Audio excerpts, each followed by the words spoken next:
Today I'm making cupcake toppers that look like miniature ramen bowls. They require fondant, piping gel, and tempura flakes. First, decide on the side for the bowl bottom so that the topper will fit exactly on top of the cupcake. I decided to make 12 toppers, so I made 12 of each element as I worked along. I found a circle cutter in the exact size I needed. I tried 2 different ways to make the bowl rim outlining the ramen bowl. My first attempt at the bowl rim, I used brown fondant that I rolled flat and cut out. Make sure to use Tylose for the rims because they'll be holding in the frosting soup. Having a cutting board with lines is helpful in measuring frosting to an exact size as you work. I sized the rim by wrapping it around the outside of the cutter I used for the base. For my second version, I used gray fondant to resemble a clay pot and added Tylose powder. I rolled out a thick strip of fondant and used my fingers to shape it so that it was thicker on the bottom and thinner on top. This gives the bowl rim more stability. I think this version definitely works better for the topper. Again, I used a cutter to measure the bowl circumference so it would be the right size for the cupcake. Next, I made the fish cake. I put powdered sugar in a nylon stocking to place a small amount of powdered sugar on the mat. Any air bubbles in the fondant can be popped with a sewing pin. Cut a rectangle of white, then layer a thinner slice of bright pink fondant over the rectangle.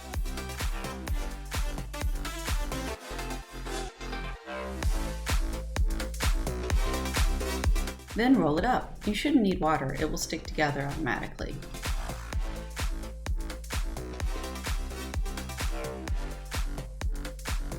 Trim the ends and seal it with a little water. Press evenly spaced indents around the side of the column.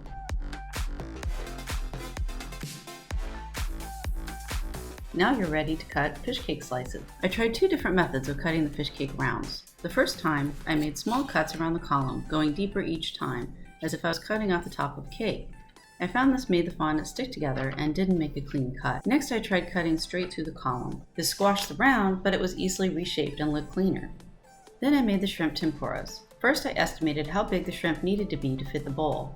Then I made 12 balls that size so the shrimps would be relatively uniform in each bowl. Then I modeled the tempura by making it rounder on one end and tapered on the other. I moistened the fondant and rolled it in tempura that I bought at Trader Joe's. Pressing the bits into the fondant helped it stick. I dry the pieces on a leaf drying plastic bar. This makes the shrimp curl into a realistic curved shape. Poke a hole at the top to insert the shrimp tails after the tempura has dried. For the tails, I again estimated the amount of fondant needed and made 12 pieces at the same time. Shape each ball into a heart shape. Roll the ends with a ball tool for a realistic ruffled edge. Draw veins with a sharp thin tool. Then pinch the heart and insert it into the tempura bit with a bit of water. Use the tool to push the tail into the tempura so it will stay. Finally, make the noodles. I used a clay extruder so the sides would be uniform instead of rolling them out with my hands. You can mix in a bit of shortening to the fondant to make it easier to press through the extruder. I let the noodles fall and stick together in a random shape. Then attach noodles to the bowl rim with a bit of water. Don't pack the noodles too tightly, there should be some space in between for the broth. Make the broth by mixing gold food coloring into piping gel.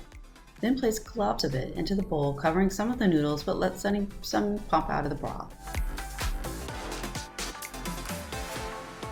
Then place the pre-made pieces into the bowl. Scrape any extra gel off the sides of the bowl. Thanks for watching. Subscribe to the channel and check out more designs on Instagram at Melange Confections.